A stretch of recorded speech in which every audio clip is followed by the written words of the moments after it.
மரியாதைக்குரிய நாம் பள்ளியில் தாளாளர் அவர்களுக்கும் மதிப்பிற்குரிய நாம் பள்ளியில் முதல்வர் அவர்களுக்கும் அன்பிற்குரிய ஆசிரியர்கள் அவர்களுக்கும் மாணவர்களுக்கும் பெற்றோர்களுக்கும் என் வணக்கத்தை தெரிவித்துக் கொள்கிறேன்.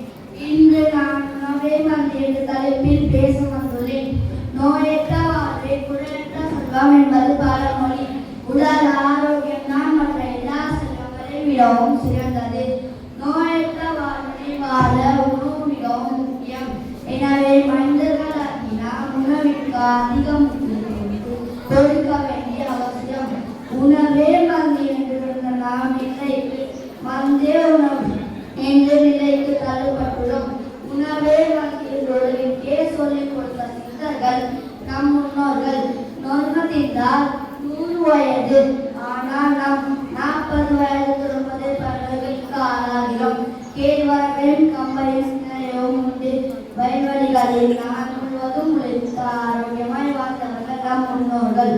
முன்னோர்களின் உணவில் தானிய வகைகள், கிழங்குகள், கீரைகள், பழங்கள் போன்ற உணவுகள் சாப்பிட்டனர்.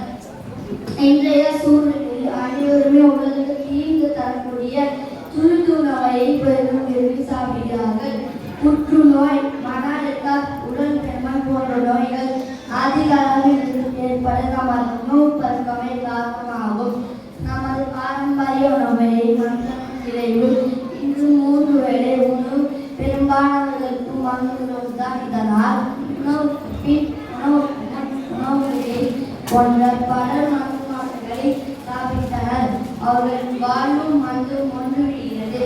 அரிது மாநிலராய் பிறந்தது அரிது என்று அவ்வையின் வாக்குப்படி இறைவன் தந்தை மேன்மையான மனித வாழ்வினை வாழ்நாள் முழுவதும் நோயின்றி பாதுகாத்த ஆரோக்கியமாய் வாழ வேண்டும். நோயற்ற ஆரோக்கியமான வாழ்வினை வாழ்ந்த